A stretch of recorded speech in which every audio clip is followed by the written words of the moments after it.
For many, it's the longest and most important relationship they'll ever have. The bond with a sibling is forged in shared memories, inside jokes, and a history that no one else on Earth can fully understand. It's supposed to be the one connection that lasts from the cradle to the grave. But what happens when the two people who created that family are gone? For a shocking number of siblings, the relationship doesn't just change, it shatters completely. The people who once built forts in the living room now build walls between each other, becoming distant strangers or even bitter enemies. This isn't a rare phenomenon, it's a silent epidemic of secondary grief, leaving people to wonder how a bond they thought was unbreakable could just fall apart. The reasons are far more complex and darker than most people imagine, revealing that the cracks in the family foundation were there all along. When parents pass away, the most immediate and obvious change is the loss of the family's central anchor. Parents are often the social glue, the gravitational center that pulls everyone into its orbit. They are the ones who organize holiday gatherings, who remember everyone's birthdays, and who make the phone calls to ensure everyone stays in the loop. They are the hub, and the siblings are the spokes. Without that hub, the entire structure wobbles. The responsibility to maintain contact suddenly falls onto the siblings themselves, and what was once an effortless, assumed connection now becomes a conscious and often burdensome choice. The silence that follows a parent's death is often filled with grief, but it's also filled with the absence of that organizing force. The weekly calls fade, the holiday invitations stop coming, and soon, months or even years can pass. It's not always a dramatic fight that causes the first rift. Sometimes it's just a slow, quiet drift into irrelevance because the person who held the map is gone. But when that anchor is gone, it doesn't just create a void. It unleashes what was buried just beneath the surface. Childhood rivalries never truly die, they just go dormant. Throughout adulthood, while parents are still around, these old dynamics are often kept in check. But after they pass, the ghosts of childhood come roaring back to life. Suddenly, the sibling who was always seen as the golden child might act with an air of entitlement, while the one who was the scapegoat feels all that old injustice rising up again. The responsible one may look at their carefree siblings and feel a lifetime of resentment for having to be the adult in the room, even when they were children. Without parents to mediate, to provide context, or to simply say, "Be nice to your sister," these old roles become the new, toxic foundation for the relationship. Every small disagreement is seen through the lens of a past grievance. A casual comment is interpreted as a dig, and a difference of opinion feels like a personal attack. That simmering resentment doesn't disappear with age, it just waits for an opportunity. And that opportunity often finds its fuel in the one thing that can tear any family apart. The reading of the will is a moment that can turn a grieving family into a pack of wolves. Disagreements over inheritance are one of the most common and destructive forces in sibling relationships. It's rarely just about the money or the assets, it's about what those things represent. An argument over who gets the house is really an argument about who deserves the family legacy. A fight over a piece of jewelry is a fight about who mom loved more. Every object becomes a symbol of love, recognition, and fairness. Even with a clear and detailed will, disputes erupt. One sibling might feel they deserve more because they were closer to the parent, while another might argue for a cold, mathematical split. The perceived sentimental value of an old watch or a dusty painting can ignite a firestorm of accusations. This is where the quiet drift becomes a declared war. Phone calls are replaced with letters from lawyers, and family gatherings are replaced with court dates.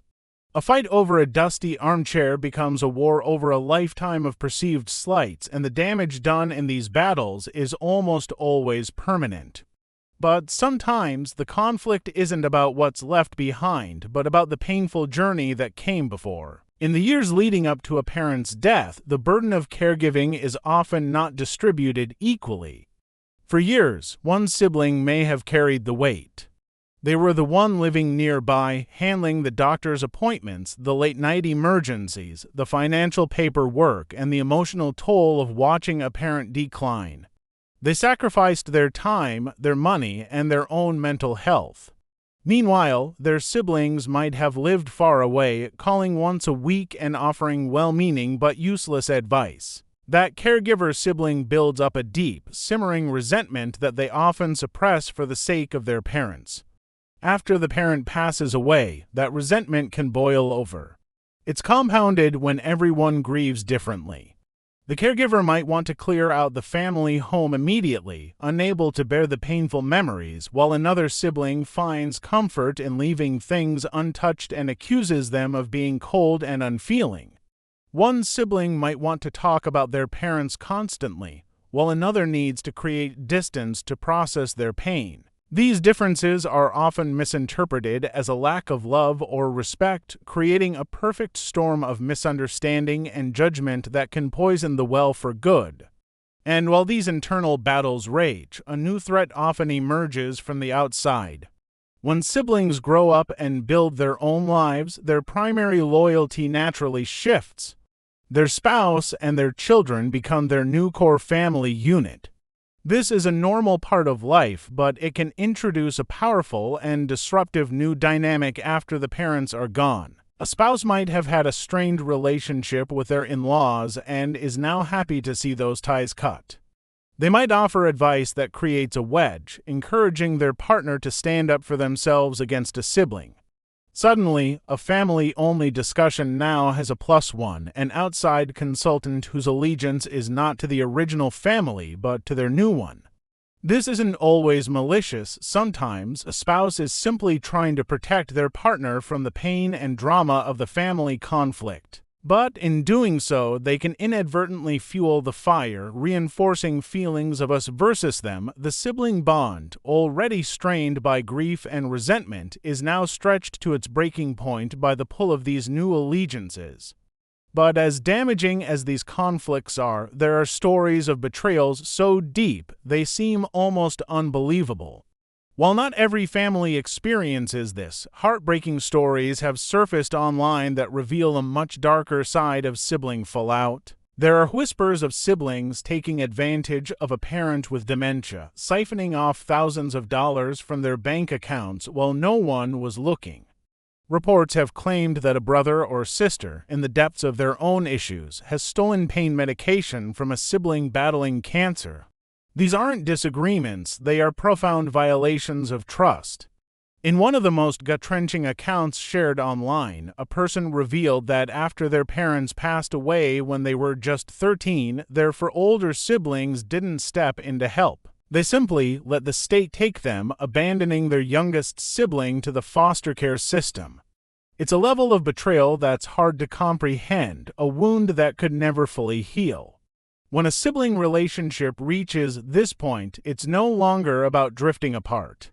It's about a deliberate, calculated act that severs the bond forever. But what if the bond was never really there to begin with?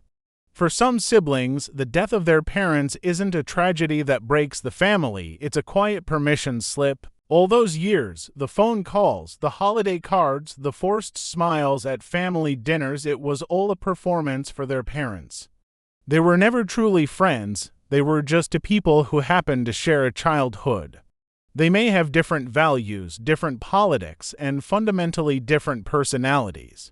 The only thing holding them together was a shared sense of obligation to their mother and father. Once that obligation is gone, there's simply no reason to continue the charade. There's no big fight, no dramatic inheritance war. There's just ... silence, the weekly phone calls stop, the forced holiday gatherings end. They might see each other at a wedding or a funeral years later and exchange pleasantries like old acquaintances. This is perhaps the saddest reason of all, because there is no single event to blame. It's the slow, quiet, unspoken truth that the relationship was hollow all along. Ultimately, the fracturing of sibling bonds after a parent's death is rarely caused by a single event. The inheritance war, the old rivalries, the new spouses, the unequal burdens, they are often just the symptoms, the sparks that ignite a fire that has been smoldering for decades. The parents were the force that kept the peace, that smoothed over disagreements, and that mandated a connection. Without them, the relationship has to stand on its own 2 feet for the first time, and many find that it simply can't bear the weight of all the history, resentment, and unresolved pain. It becomes a conscious choice, not a biological default. Siblings must decide if they want to build a new foundation, one based on who they are as adults, not who they were as children. The question that remains is, after all the damage is done, is that foundation worth rebuilding? Or are some family ties better left in the past?